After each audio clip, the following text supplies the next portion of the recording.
spent 10 years working in this sector in many different countries. I'm going to spend some time here looking at the international experiences in building a smart grid and their relevance to the UK. This is more of a discussion about markets and some of the market roadmaps that are developing that are particularly technical discussion, but I will also cover some of the conceptual definitions of smart grid. Lots happened in this area in the past 6 months. We're already seeing some unexpected factors arising, one of which in particular I think the industry will neglect to account, and that's public opinion. I was saying a lot has happened in smart grids over the past 6 months. These headlines represent just a few of the developments in many areas across many countries. While the smart grid vision has been a topic of conversation for several years now, the actions we're seeing in 2009 reflects a few critical developments. In 2009, we've got US investment and leadership, which has created an instant market worth over $4 billion for chemicals. There's a global commitment to smart metering, which provides a very valuable foundation for many smart grid functions. And finally, interest in energy investment as seen as a relatively safe haven in a really dire world of climate. Globally, many of you will be aware of the UK government's intention to mandate smart meters for all homes. And the logistics and specifications for a smart meter rollout are finalised in the next 12 months. Well in advance of a true understanding of what smart grid functionality might require. Now, if we wait to clarify the functionality requirements of a smart grid, we will delay the smart meter rollout, with the carbon savings that it will involve by a number of years. So it's very important in our view to make sure that the user specification allows for adequate upgradability and for a home area interface that will stimulate the growth of energy products, such as smart thermostats, energy displays, microgeneration. Now, discussions about smart grid are vague in relation to definitions. It's like a blind man describing an elephant definition, rather than depends on what portion of the grid the speaker defining it is closest to. This is a nice Wikipedia definition, which is true as far as it goes. It doesn't actually help much with the understanding of how smart grid might affect consumers. In essence, we're talking about installing a wide variety of tools, all networked together, which will allow a myriad applications of benefits. Because we're looking at investment in a wide variety of tools, they're not all going to appear simultaneously, because some of this functionality is going to take many years to arrive. But another way to think about the smart grid in terms of the technologies that will be required. More than 100 years, yes, grids rather than one might energy from generation to the end user.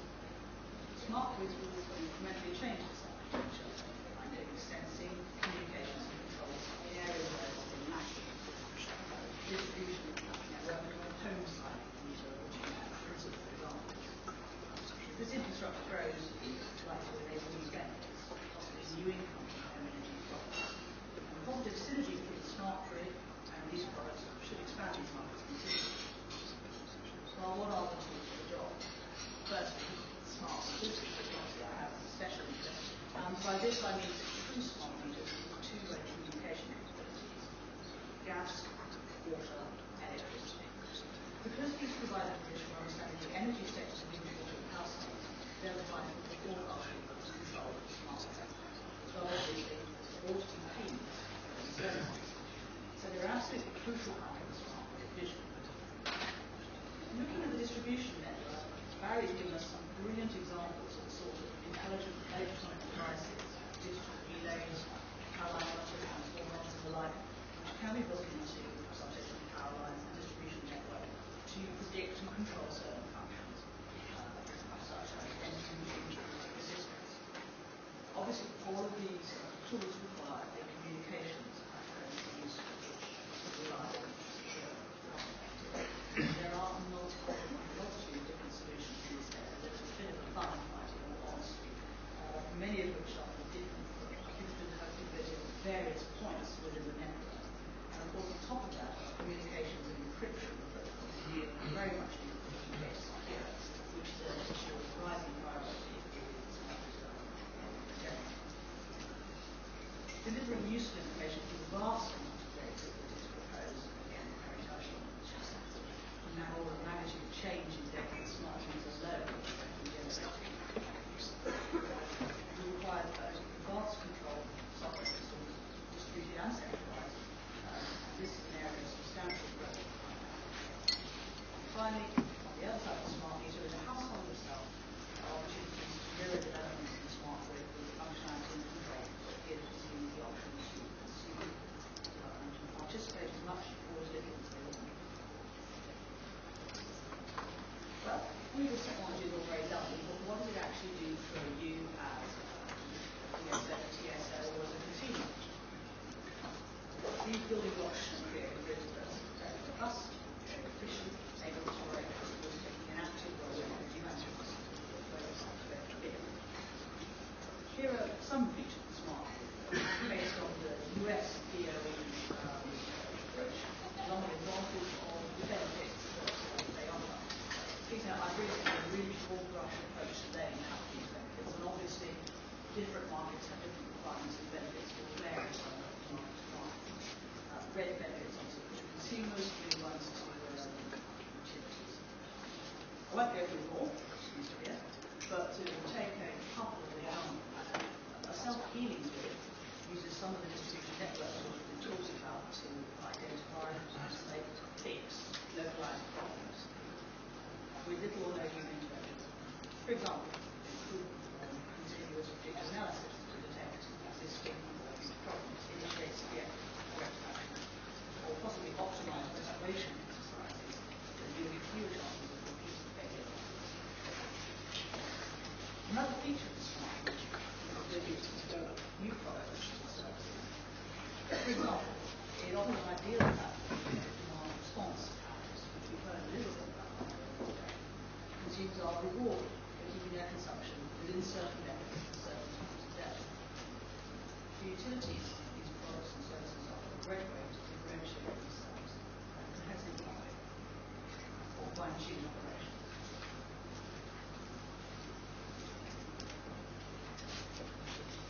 Getting hold of these smart grid benefits will require some adjustments from all the major stakeholders in energy. Regulators obviously have a duty to remove barriers, potentially build new mechanisms to allow energy companies to make a return on their investment. This change will also involve new roles for European network companies, which Lisa then touched on here. Network companies will need to fill the roles of integrator, optimizer, aggregator. As an integrator, the companies must meet targets for energy efficiency, overall consumer participation, customer microgeneration, heat networks, and carrier communications in the system. Turning to vendors, they must not only address the thorny issue of competing effectively in a market where standards and interoperability are very important, but also start to act as partners in the very challenging logistics of rollouts. And in the longer term, they must bear in mind that the new products and services which energy companies will be looking at building on the smart grid mean that technology needs to be future-proofed. The next generations of products are likely to be running in a much shorter time frame than previously. One thing we are certainly seeing in the smart metering industry is the design life cycles are coming down.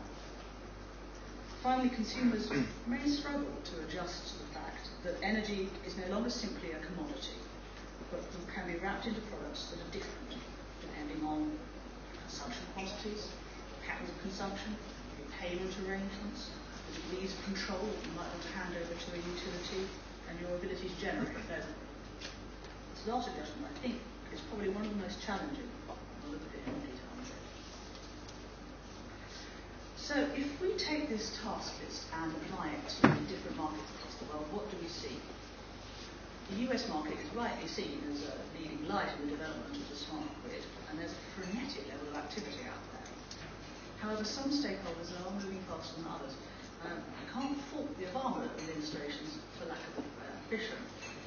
The US Department of Environment have issued a notice of interest and draft funding opportunity announcement that lays the groundwork for providing nearly $4 billion in the American Reinvestment and Recovery Act earlier this year. These are funds to support smart grid projects with up to 50% funding. Alongside this, their vendors are participating in a very significant standardisation effort. The National Institute for Standards and Technology have been mandated to provide a standard that allows for interoperability of all smart grid devices by the end of the year. And they've already published a detailed roadmap, which I would recommend as further reading for those who really want to get to grips with the architecture of how smart grids might work in the future. Meanwhile, an increasing number of US utilities are conducting wholesale swap-outs of meters, upgrading to smart meters, which gives them some of the capacity they're going to need to engage with the smart grid. And there's noticeable investment in test-bed locations such as Boulder in Colorado, Austin in Texas, and a trial by our friends from the National Grid in Massachusetts, which the utilities hope will tell them more about the potential of smart grid technologies when they are integrated in a package and combined with different tariff structures and services that could be provided on the basis of that. However, the US regulator is generally somewhat more neutral. The Gemini survey from February of this year found that about 60% of state regulators were struggling with the business case for many aspects of the smart grid. Most of them are still studying the issue. Their efforts should be aided by a smart grid collaboration made up from members of their trade association and the Federal Energy Regulation Committee, which will give state regulators some guidance on how to actually evaluate this later in the year. Meanwhile, in the EU, there's been a lot of planning, but perhaps less direct action.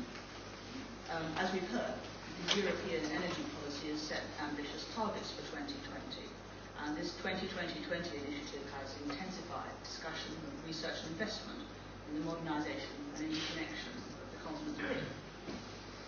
In light of these opportunities and the challenges associated with smart grids, we will put together a technology platform focusing on the strategic issue of Europe's growth, and the platform is looking for better alignment of EU research with industry needs to cover the entire economic value chain. Now, its objective, broadly, is to ensure that research is translated into technologies, processes, ultimately into valuable products and services.